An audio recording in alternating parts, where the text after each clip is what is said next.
नमस्कार, DNP India में आपका स्वागत। मैं हूं आपके साथ राहुल चौधरी और देखिए हम मौजूद हैं खैर विधानसभा में, खैर विधानसभा के प्रेमपुर गांव में। आपको बता दें कि चुनाव की सरगर्मी है।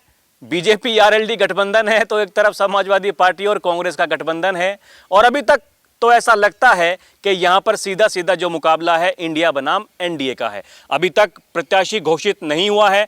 यह भी पता नहीं है कि सीट यहां पर बीजेपी आरएलडी गठबंधन के तहत आरएलडी को जाएगी या फिर बीजेपी को जाएगी। दूसरी तरफ बात करें तो समाजवादी पार्टी और कांग्रेस में भी सब कुछ ठीक नहीं चल रहा है। वहां भी सीटों को लेकर इस तरीके की खींचतान लगातार जारी है। लेकिन ऐसी खबरें हैं कि खैर विधानसभा पर कांग्रेस अपना प्रत्याशी उतार सकती है और उसकी तैयारी भी कांग्रेस के द्वारा लगातार की जा रही है, क्योंकि जो प्रदेश अध्यक्ष हैं अजय राय, उन्होंने जो जिला अध्यक्ष से एक रिपोर्ट मांगी है कि क्षेत्र का भ्रमण कीजिए और देखिए कि समीकरण किस तरीके के बन रहे हैं। ठीक ऐसे ही एनडीए खेमे में भी अपनी अपनी दावेदारी की जा रही है। राष्ट्रीय लोकदल लगातार यहां पर प्रयास कर रहा है कि ये सीट उनके खाते में आए, क्योंकि जाट बहुल ये सीट है और ऐसा कहा जा रहा है कि अगर राष्ट्रीय लोकदल के खाते में ये सीट आती है तो यहां पर एनडीए गठबंधन जीत दर्ज कर सकता है, क्योंकि 2017-2022 के विधानसभा चुनाव में यहां पर बीजेपी ने जीत दर्ज की, लेकिन लोकसभा के चुनाव में इस विधानसभा पर 1500 के करीब वोटों से एनडीए गठबंधन हारा है। तो मैं यहां पर आया हूं लोगों के मन के विचार जानने के लिए और यह जानने के लिए कि आगामी चुनाव में यहां पर किसका पलड़ा भारी रहने वाला है। क्या इंडिया बनाम एनडीए यह मुकाबला होगा या फिर त्रिकोणीय मुकाबला भी हो सकता है? क्या बहुजन समाज पार्टी का भी यहां पर कोई वर्चस्व है या फिर मुकाबला केवल और केवल एनडीए और इंडिया में होगा? और अगर एनडीए के प्रत्याशी की बात करें, क्योंकि बीजेपी की तरफ से भी लगातार यह बात की जा रही है कि हमारी तैयारी पूर्ण है, हम ये चुनाव जीत जाएंगे, और राष्ट्रीय लोकदल भी लगातार प्रयासरत है। क्या सोचते हैं लोग, अब इन्हीं की ज़बानी सुनते हैं। आपका नाम क्या है जी? सतीश। सतीश जी, क्या लगता है आगामी चुनाव को लेकर किस तरीके के समीकरण बन रहे हैं? आपको क्या लगता है, क्या जहन में चल रहा है? आपका गांव, आसपास का समाज क्या सोचता है? हमारा तो ज़्यादातर लोकदल कोई गांव में, पर मुकाबलो टक्कर को रहेगो, मुकाबलो टक्कर को रहेगो। हम तो खैर लोकदल के ही हैं, लोकदल के ही संग रहेंगे। क्यों? कि वो चौधरी साहब हमारी बरादरी के हैं और हमारे आदमी हैं, तो हम रहेंगे उन्हीं के संग। पर आगामी हुआ में दिख रही कि मुकाबलो टक्कर को रहेगो। इसके पीछे का कारण क्या है? देखिए, जाटों को तो ये कहा जाता है कि वो जयंत चौधरी का अच्छा खासा प्रभाव, क्योंकि वो खुद जाट समाज से हैं। ऐसा है कि जहां चौधरी साहब ने कह दिया भाई वहीं हैं। अक्सर मैं गांव देहात में जाता हूं, लोगों से बात करता हूं, तो वो यही कहते हैं कि जो चौधरी साहब ने कर दिया वो ठीक है। यहाँ पर क्या है? यहाँ पे गए जो हमारे यहाँ एमपी हैं सतीश गौतम जी, इनसे हमारे जाट नाराज हैं। बीजेपी से ना है, लेकिन कैंडिडेट से ज़्यादा नाराज है। हमारे यहाँ के जाट कैंडिडेट से वोट सपा सरकार को दे सकते हैं, क्योंकि कैंडिडेट हमारे यहाँ बढ़िया नहीं है। कोई भी आदमी जाता है गाली बकता है और शुद्ध भाषा नहीं बोलता है और कोई भी काम नहीं करता है, तो इसलिए जाट बदल जाएगा। लेकिन हम चौधरी साहब के ही आदमी हैं, चौधरी साहब के ही रहेंगे। आपका नाम क्या है जी? विजय कुमार सर। आप क्या कहना चाहेंगे? क्या आपको लगता है आगामी चुनाव में किस तरीके के समीकरण इस सीट पर बन रहे हैं? खासकर यहाँ की मैं बात करूँ, आपके गांव समाज के आसपास की क्या चल रहा? देखिए, बात ऐसी है, जो हमारे चौधरी साहब बोल रहे हैं कि जो सतीश गौतम जी हैं उनके व्यवहार अच्छे नहीं है और पार्टी से कोई घृणा नहीं है। उसके साथ में उनका जो कैंडिडेट है उनसे ही हमें घृणा है और चौधरी साहब को मान सम्मान रखेंगे, ऐसी कोई बात नहीं है। जो चौधरी साहब के जो कैंडिडेट उनके उतरेंगे तो उनका मान सम्मान रखेंगे, ऐसी कोई बात नहीं सर। देखिए, 2 सीटों का प्रयास कर रही है आरएलडी, या तो खैर मिल जाए और मीरापुर पर भी उनकी दावेदारी है, लेकिन अभी तक कहा यह जा रहा है कि दोनों में से एक सीट मिलेगी। अगर यहाँ पर बीजेपी का प्रत्याशी आता है और राष्ट्रीय लोकदल गठबंधन में तो है ही है, प्रचार करने के लिए भी चौधरी साहब आएंगे ही, और वो आपसे कहेंगे कि भैया देखिए बीजेपी आरएलडी गठबंधन को वोट कीजिए, तो क्या उनकी बात नहीं मानेंगे आप? देखिए, बात ऐसी है, जो बीजेपी से गठबंधन है उसमें फ़र्क आएगा काफ़ी। आरएलडी को फर्क आएगा। वही फर्क तो हमने देखा भी लोकसभा के चुनाव में। यहाँ पर 1500 वोट से इस सीट की मैं बात करूं तो यहाँ पर एनडीए गठबंधन जो है वो हारा है। आपका इधर आइए ताऊ जी थोड़े सा। आपका नाम क्या है? मुँह पर ना बोलो जाएगा, मुँह कम दिखे वो। अरे नाम तो बता दीजिए। सुखी राम है। ये बताइए, ये क्या मन में है, कौन सी पार्टी अच्छी है, किसको देंगे वोट, ये बताइए। कोई जाना का मुँह ना दिखे वहाँ है। हाँ लोग अलग कहते हो। हाँ चौधरी साहब तो अपने आदमी हैं, पर मुँह पर ना बोलो ये जाए। बुलवा रहे हैं आपसे इसलिए बोल रहे हो? आपके मन में क्या चल रहा ना ना ना, मुँह कोई ज्ञान ना वो दिखे ना है। मैं तो बैठी हुई हूँ। हाँ वोट तो देनी है। ये बताइए, लोकसभा चुनाव में किधर था रुझान जो है, किसको वोट दी थी? हम तो बेजंदर ही दई। ठीक, आप इधर आइए भाई साहब। बताइए क्या नाम है आपका? चंद्रपाल सिंह। क्या लग रहा है आगामी चुनाव में किस तरफ जा रहा है ये चुनाव? किस तरीके की तैयारी आपको नजर आ रही है इंडिया गठबंधन एनडीए की? कौन सी पार्टी की तरफ और क्यों है रुझान? तैयारी तो सब अपनी अपनी कर रही हैं जी, पर हमारा तो क्षेत्र ज़्यादातर लोग चौधरी साहब को ही रहो। चौधरी साहब, और चौधरी साहब तो अलग कहाँ जाएंगे बताओ। ये लोकसभा के चुनाव में कहाँ चले गए थे? लोकसभा के चुनाव कैंडिडेट बढ़िया ना हो, जाने गाँव में ही ना देखे 10-11 साल थे, क्या करोगे उसको? वो जाटन तो सल्फास बता पाओ ना, वो सल्फास बता पाओ जाटन ने तो। इस बार बताइए, इस बार जो जाट समाज है इस विधानसभा सीट पर क्या डिमांड है उसकी, क्या चाहता है वो, ये बताइए आप। अभी तो कोई पता हो हमका, हम तो जाटन नहीं ज़्यादा चाहें। जाटों को चाहें और जाटों को लोक दल ते ही हैं, लोक दल में ही रहेंगे। और बताओ। मतलब ये बताइए कौन सी पार्टी यहाँ पर बढ़िया काम किया, किसने आज तक, इस चुनाव में क्या मुद्दे हैं, क्या होना चाहिए, क्या नहीं होना चाहिए? काऊ ने कसूर ना करो आज तक, बताओ तो कौन सी पार्टी ने काम करो? अपन वोट ले जा चले जा, 5 साल तक कोई देखो ना आके कैसे गांव में कहाँ गांव रह रहे हैं। तो फिर लोकसभा के चुनाव में समाजवादी को वोट दे दी, कुछ सोच समझ के तो दी होगी। और न्यू दही में अब याद देख लें, देखना ही तो रह जाए 5 साल तक, न्यू देखना रह जाए लोक दल। हमारी बिरादरी को विजेंदर, हमारे घर आंगन को हमारी बात माने या नहीं, हमने वह वोट दई। उन्हें सदा हमने चौधरी साहब वोट दई, अवई की दई। कभी सरकार सपा सरकार अलीगढ़ पे वोट ना मिली हमारे यहाँ। ना मायावती बुरी, ना चौधरी साहब बुरे, ना हमारे यहाँ अखिलेश बुरा, कोई बुरा ना है। हमारे ढोरी जब कोई आदमी हमें पहुँच जाए भाल अलीगढ़ पे, तो सतीश गौतम जी तो हमें जानू ना है। और विजेंद्र सिंह के वहाँ चले जाएंगे तो आओ बैठना मिलेगी, पानी मिलेगा, बूझेंगे दुख सुख की, कम से कम इतनी तो तसल्ली बंदी।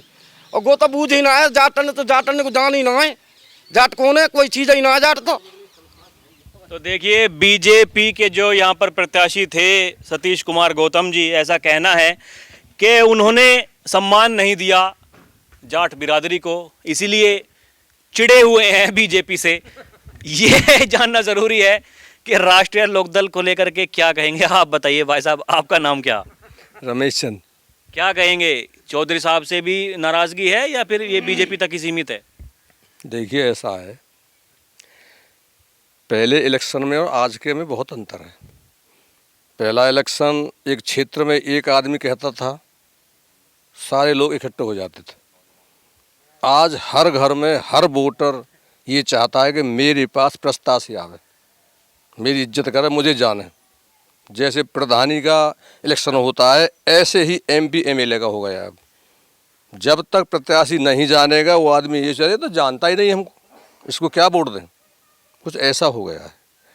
भगवती जी को पहले नहीं जानते थे, लेकिन चौधरी साहब के ऊपर ही वोट दी थी और भारी से भारी प्रयास किया था। ट्रैक्टर, ठेली, पेट्रोल फूकी, तेल फूका, लठ पार्टी से भी, हर दम खम से। तो आज के इलेक्शन में और उस टाइम के भाई साहब बहुत अंतर है। आज हर आदमी चाहता है कि मेरे द्वार पर कोई प्रत्याशी आए और मुझको जाने व्यक्तिगत, ऐसा माहौल हो गया। माहौल ऐसा हो गया है। देखिए इनका कहना है कि पहले जनता नेता के पीछे भागती थी, अब नेता भागते हैं जनता के पीछे। यही वो बदलाव है पहले में और अब में। आप बताइए, ये जो चुनाव होगा यहाँ पर अगर एनडीए की तरफ से, देखिए समाजवादी पार्टी और कांग्रेस के भीतर भी खींचतान लगातार जारी है, जैसा कि मैंने पहले ही कहा, और ये सेम जो कंडीशन है वही बीजेपी और आरएलडी के बीच भी है।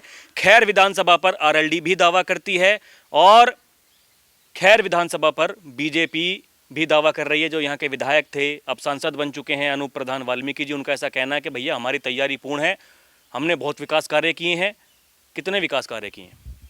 देखो सुनो, विकास कार्य न हो एक भी, दरवाजे पर अपने पे कोई इज्जत करे, जो अभी भाई ने कहा है, सबसे ज़्यादा यही चाहता है आदमी। अनूप प्रधान जो एमपी हुए हैं अभी, उनका व्यवहार इतना अच्छा है कि शायद ही हमारे क्षेत्र में किसी का होगा नहीं। आज उसके द्वार पे चाहे वो सांसद हैं हाथरस से, और दोनों ही जिले वहाँ जा रहे हैं उनके पास, पैर छूते हैं, आओ जी पानी फलाना ठिकाना ऐसा करके। काम चाहे हो ना हो लेकिन फ़ोन करते हैं वो, एक सेकंड में। क्या कहूँ मैं, ऐसे पूछते हैं आदमी को मुझे क्या कहना है, उसका वही काम करता है वो आदमी। ना उसके अंदर कोई भेदभाव है कि मैं वाल्मीकि हूँ, ना कोई ये जाट क्यों हैं, कि मोहन्नर क्यों आ गया, ऐसा कोई है ही नहीं उनके साथ।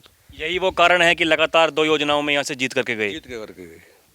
अगली बात यह है, जनता को किसी से कोई परेशानी नहीं है, लेकिन नेता, अब जनता भी सीख गई है, नेता एक सेकंड में ऊपर एक हो जाते हैं। तो जनता नेताओं से थोड़ा अलग हो गई है। पहले जो आवाज़ थी वो हमारा है, आज की जो आवाज़ है अगर हम उनके हैं तो हैं, जब हम ही नहीं उनके तो वो 2 मिनट में कहाँ पहुँच जाए, 1 मिनट में कहाँ पहुँच जाए। चक्कर ये है, नेताओं से जनता उबी हुई है, नेताओं से जनता बहुत आगे है। अब हर वोटर ये चाहता है कि मेरे द्वार पर कोई आए और मुझको ये जाने कि फलां गांव का आदमी, हर आदमी यही चाह रहा है। अगली बात ये जो भाई ने कहा है अभी कि इलेक्शन जो होगा यहाँ टक्कर का होगा। इलेक्शन यहाँ पर टक्कर का होगा, ऐसा कहना है इंडिया और एनडीए गठबंधन की ही अभी तक तो बात नजर आ रही है। आपका नाम क्या है जी? मेरा नाम है जी श्यामवीर सिंह। क्या कहना चाहेंगे, क्या कहेंगे, इस चुनाव में कैसा रहेगा माहौल? क्या लग रहा है, बीजेपी आरएलडी गठबंधन या फिर इंडिया गठबंधन? देखो यहाँ पर अगर एनडीए गठबंधन से अगर लोक दल को सीट मिलती है तो एनडीए गठबंधन टक्कर देगा इंडिया को। अगर बीजेपी से सीट मिलती है तो बिल्कुल टक्कर में नहीं है एनडीए गठबंधन, 101%। क्योंकि यहाँ पर जो जाट बाहुल्य क्षेत्र है ना, ये चौधरी साहब की वजह से थोड़ा झुकाव लेगा, वरना बीजेपी से इसलिए नाराज है कि बेसिक मुद्दे हैं। जाट के पास था क्या, तीनों फोर्स हैं। अग्निवीर में आज बच्चे जा रहे हैं, 4 साल नौकरी करके घर आ रहे हैं, किसी की शादी नहीं हो रही है, किसी का कुछ नहीं हो रहा है। विकास किससे हुआ जाट का? तीनों फोर्सों से। वो तोड़ दी बीजेपी ने, तो बीजेपी को तो वोट बहुत कम मिलेंगी यहाँ पर इस क्षेत्र में। कम है मामला। उधर समाजवादी और कांग्रेस में अगर यहाँ से आरएलडी का प्रत्याशी आता है तो जाटों की वोट एनडीए की तरफ पड़ जाएंगी, वरना नहीं पड़ेंगी। देखिए यही कहानी निकल करके सामने आ रही है कि अगर आरएलडी का प्रत्याशी होगा तो भैया बात बन जाएगी, बीजेपी की तरफ अगर प्रत्याशी चला गया तो मामला है कठिन। आपका नाम क्या है? इंद्रपाल है जी मेरा नाम। क्या कहना चाहेंगे, क्या लगता है चुनाव को लेकर, किस तरीके की आप बात सोच रहे हैं? जैसा कि ये हमारे साथ में जो अभी बात कर रहे थे आपके साथी हैं, ऐसा ही आप भी सोचते हैं या फिर कुछ अलग सोचते हैं? हम तो आरएलडी के आदमी हैं, चौधरी साहब के ही हैं। पक्की बात है? पक्की बात है जी। लोकसभा चुनाव में कहाँ चले गए थे? जब वो वोट दई हमन तो जी उन्हें दई, जो हार हो जाए जीतो नहीं दी? उन्हें दई हमन तो। नहीं, हंसी बता रही है आपको, वोट तो उन्हें नहीं दिया आपने, गड़बड़ तो कर रखी है कुछ ना कुछ। ना ना ना ना उन्हें दई हमन तो। हाँ, यहाँ विजेंद्र सिंह को वहीं वोट जाओ तो। हाँ गई ना? हाँ, पर अब के दे देंगे, अब को नहीं, अब के दे देंगे। पहले विजेंद्र सिंह ही दई, अब के दे देंगे इन्हें। यो अब की बार क्या हो गया ऐसा नया, आप दे देंगे आप? ना अब एक बार तो सभी देखे हैं ना, अब के नहीं देख लेंगे। हाँ, अब के नहीं दे देंगे। किस तरीके का प्रत्याशी होना चाहिए ये बताइए। देखिए मीरापुर, सुनिए, अरे सुनिए भाई साहब सुनिए, मीरापुर विधानसभा पर भी मैं जा रहा हूँ, लोगों से बात कर रहा हूँ, राष्ट्रीय लोकदल का अच्छा खासा प्रभाव है वहाँ पर। लगातार ये डिमांड सामने आती है कि भैया हमारा जो उम्मीदवार है वो क्षेत्रीय उम्मीदवार होना चाहिए। आपके क्षेत्र में क्या ऐसी डिमांड है, कौन से ऐसे मुद्दे हैं, क्या लगता है आपको कि कौन मतलब ऐसा उम्मीदवार होगा जो आपके मुद्दों पर खरा उतरेगा? बाहरी हो, क्षेत्रीय हो, काम करने वाला हो, ना काम करने वाला हो, कैसा हो? या कि कोई पता ना है ना, ये तो समय बतावे कि अगर चले के नहीं। जब जो है जाएगा जब कैसे उतरेगा हम बताएंगे, आप बताइए तो मतलब क्या लगता है इस बार मन तो बना लिया देखो आपने, आप क्या करने वाले हैं, बटन कहाँ दबाने वाले हैं, बस आखिरी प्रश्न ये बताइए। बटन गई है कि चौधरी साहब यहाँ से अगर टिकट मिल रही है तो उन्हें वोट मिलेंगी, और अगर बीजेपी मिल रही तो कोई जाट वोट न दे, हम कह रहे हैं खूब। देखिए खूब कह रहे हैं, ऐसा इनका कहना है। और जो और भी लोग हैं उनसे भी जो बात की है उनका भी यही कहना है। देखिए विरोध तो है यहाँ पर, तो देख करके ऐसा लगता है कि जो ये जाट समाज, जाट बिरादरी है, यहाँ पर विरोध है बीजेपी का। लेकिन अगर राष्ट्रीय लोकदल से उम्मीदवार होता है तो कहीं ना कहीं वो विरोध जो है वो कम हो सकता है और यहाँ पर एनडीए की बात बन सकती है, टक्कर हो सकती है इस सीट पर, ऐसा कहना है। और अगर चली गई बीजेपी के पास में तो फिर यहाँ पर इंडिया गठबंधन का पलड़ा भारी रहेगा। यहाँ पर इस गांव की तस्वीरें फिलहाल ये हैं, जो समीकरण ये बन रहे हैं फिलहाल के। तो आगे क्या होगा उसका रहेगा इंतजार। अभी के लिए इतना ही। आप देखते रहें डीएनपी इंडिया। कैमरा पर्सन प्रिया के साथ मैं राहुल चौधरी, नमस्कार।